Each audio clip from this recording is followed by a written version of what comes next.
आम्हाला पक्षाची विचारधारा आवडते, आम्हाला देशासाठी, राज्यासाठी, सिंधुदुर्गासाठी काम करायचं असतं, म्हणून आम्ही त्या पक्षाचे सदस्य होतो। पण त्याच्यामुळे आम्ही आमचं वैयक्तिक आमचं जे पोटापाण्याचा जो विषय आहे तो तर बाजूला ठेवू शकत नाही ना। आणि तेच आमचे विजय कनेवडेकर आता नाही वर्षानुवर्ष करतात।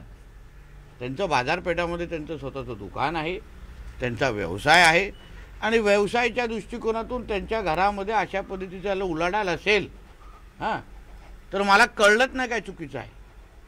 मला कोणाच्या आरोप प्रत्यारोप या भानगडीत जायचंच नाही आहे, कारण का तो आता सगळी ही पूर्ण तक्रार कोणाकडे गेली आहे? राज्य निवडणूक आयोगाकडे गेली आहे, पोलीस चौकशी करतायत, म्हणून त्या याच्यामध्ये आम्ही कोणीही हस्तक्षेप करणं हे मुळात चुकीचं आहे। पण मला एवढंच माहिती आहे की विजय कनेवडेकरजींचा इकडून अशा पद्धती कुठली कृत्य होत नाही, एक। आणि दुसरं मी तुम्हाला मूळ सांगतो, भारतीय जनता पक्षाला अशा पद्धतीच्या निवडणुका लढवण्याची काही गरज नाही, काही गरज नाही। आमच्याकडे नरेंद्र मोदी साहेबांसारखं नेतृत्व आहे, आमच्याकडे फडणवीस साहेबांसारखे मुख्यमंत्री आहेत, म्हणून आम्हाला अशा पद्धतीने निवडणुका लढवण्याची गरजच नाही। आम्ही विकासावर, आमच्या सरकारच्या योजनांवर, याच गोष्टीवर आम्ही निवडणुका लढवतोय। आणि म्हणून हे जे काय प्रकार घडला त्या बाबतीमध्ये आता राज्य निवडणूक आयोग आणि पोलीस खात्यातून उलगडा होईल, त्याच्यावर कळेल पुढे काय काय होतंय। पण हा पैसा निवडणुकीसाठी नव्हता हे स्पष्ट होते का? हे आता मी कसं तुम्हाला त्याचं उत्तर देऊ? ते आता निवडणूक आयोग चौकशी करणार, पोलीस चौकशी करणार, पण मूळ त्या ज्याच्या घरामध्ये हे सगळं सापडलं त्याचा व्यवसाय आणि त्याचा बॅकग्राऊंड आपण बघणार आहोत की नाही, तो कोण आहे, त्याचा व्यवसाय आहे का, तो घरात बसून नुसतं ह्याच गोष्टी करतो, नुसतं राजकीय कार्यकर्ता, पण त्याचा स्वतःचा व्यवसाय आहे की नाही, या सगळ्या गोष्टी तर त्या व्यक्तीचा प्रोफाईल बघितल्यानंतर पण मला असं वाटतं ह्या गोष्टीची उत्तरं सगळ्यांना भेटेल ना, आणि लवकरच भेटतील। जे काय चौकशी निवडणूक आयोग करेल, जे काय चौकशी आमचे पोलीस करतील ते निपक्षपातीने असेल, स्पष्ट असेल, कोणाची बाजू न घेता पारदर्शक पद्धतीने असेल। आणि आता नुसत्या एकच तक्रारी नाही, सगळ्या तक्रारींवर निपक्षपाती होणार, पारदर्शक होणार। सगळ्या ज्या तक्रारी आता ह्या पुढे होतील ना, आमची हीच अपेक्षा राज्य निवडणूक आयोगाकडे असेल, सगळ्यांच्या ज्या तक्रारी या पुढच्या 3-4 दिवसामध्ये येतील त्या तशाच पद्धतीने निपक्ष पद्धतीने चौकशी व्हावी। कारण जे म्हणतात ना हमाम में सब नंगे होते, म्हणून विचारपूर्वक या सगळ्या गोष्टी झाल्या पाहिजे। आणि म्हणून त्या पद्धतीने पुढे जात असताना मला विश्वास आहे, ज्या पद्धतीने भारतीय जनता पक्ष, आमचे प्रदेश अध्यक्ष आणि एकंदरीत आमचा पक्ष म्हणून की पैसा वाटूनच मसल पार काही गरज नाही हो। आमचे घराघरामध्ये लाभार्थी एवढे मोदी साहेबांचे, फडणवीस साहेबांचे आणि या सगळ्यांचे तयार आहेत ना। आमच्या लाडकी बहीण योजना काय असेल किंवा शेतकरी सन्मान असेल, एवढे लाभार्थी घराघरामध्ये तयार आहेत ना, वेगळं काय त्यांना द्यायचीच गरज नाही आहे।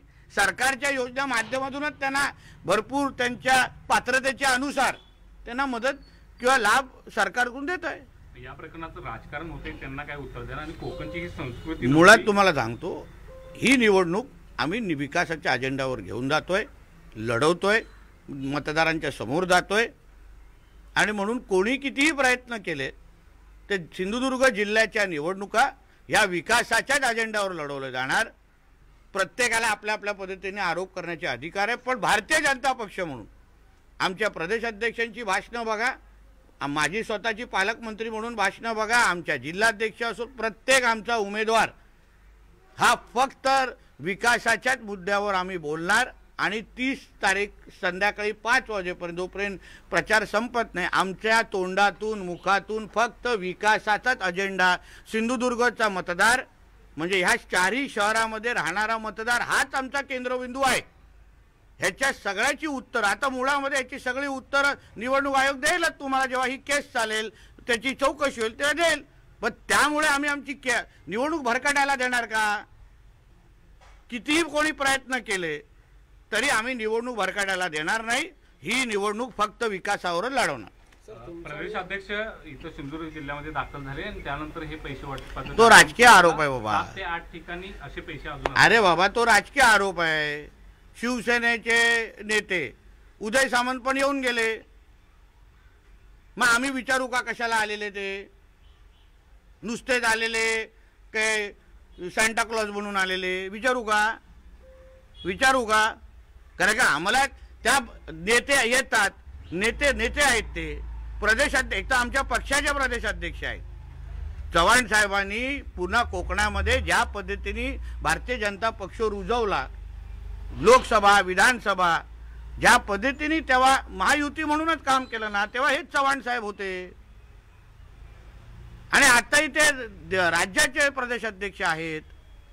आणि म्हणून कोणी आमच्या जिल्ह्यामध्ये अगर येत असतील, प्रचारासाठी येत असतील, राज्याचं आमचं नेतृत्व आहे ते भारतीय जनता पक्षाचं, त्याच्यावर मला नाही वाटत आक्षेप घेतला पाहिजे. सर, म्हणजे आता या संदर्भात तुम्ही सत्तेमध्ये मित्रपक्ष देखील राज्यामध्ये तुमचं काही कम्युनिकेशन झालंय की निलेश राणेंसोबत, आणि भविष्यात या विषयावरती कधी? आम्ही आमच्या निवडणुका लढवतोय ना, आमच्या निवडणुका लढवतोय, ते त्यांच्या पक्षाची निवडणूक लढवतोय, ते त्यांचे नेते म्हणून शिवसेनेची बाजू धरतायत, आम्ही भारतीय जनता पक्ष म्हणून लढवतोय. आमच्या सिंधुदुर्ग जिल्ह्यामध्ये आम्ही स्वबळावर मैत्रीपूर्ण लढत आम्ही लढवतोय.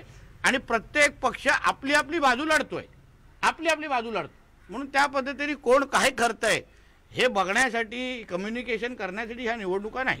खोटं नेरेटिव्ह पसरवलं जातंय असं रवींद्र चव्हाण यांनी म्हटलं. स्पष्टच आहेत ना, कारण का आम्ही विकासावर बोलतोय, आम्ही मालवण शहराच्या विकास आराखड्यावर बोलतोय, आम्ही भुयारी गटार योजनावर बोलतोय, आम्ही वेंगुर्ल्यामध्ये काय करणार, आम्ही कणकवलीमध्ये काय करणार, आम्ही सावंतवाडीमध्ये काय एवढे तुम्ही आमची भाषणं बघा ना 8-10 दिवस. आता तो शेवटचा टप्पा आलेला आहे निवडणुकीचा, 2-3 दिवसामध्ये प्रचार संपेल आणि आमच्या कुठल्याही पक्ष भाषणामध्ये